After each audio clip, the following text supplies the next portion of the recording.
TCS நிறுவனத்தில் பணிபுரியும் இந்த மென்பொருள் பொறியாளர்கள் தங்களுக்கு கிடைக்கும் ஓய்வு நேரத்தை வேறு விதமாக செலவு செய்கின்றனர்.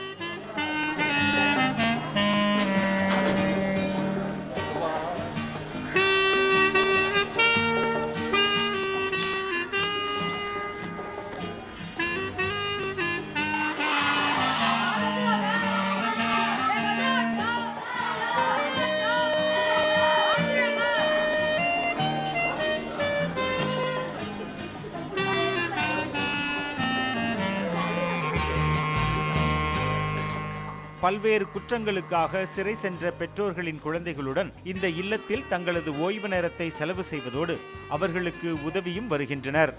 ஒரு கிரைம் நடக்குது, அந்த கிரைம் நடந்து முடிஞ்சிட்ட பிறகு அவங்களுக்கு வந்துட்டு ஒரு சோர்ஸ், இவங்க தான் இப்போ கெட்டவங்க, இவங்க தான் அவங்க ஜெயிலுக்கெல்லாம் போயிட்ட பிறகு பின்னாடி பார்த்தா அந்த குழந்தைக்கு எதுவுமே இருக்காது. ஸோ அந்த டைமில் இருக்கும்போது போலீஸ் ஆஃபீஸர் நிறைய பேர் டையபில் இருக்கிறாங்க.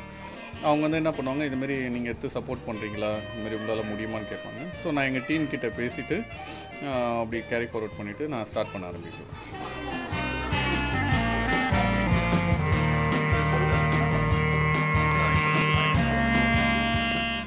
ஏழு பேர் கொண்ட குழுவாக தொடங்கப்பட்ட செயல் என்ற இவர்களது முயற்சி தற்போது 200க்கும் மேற்பட்டோரின் ஆதரவோடு வளர்ந்து வருகிறது.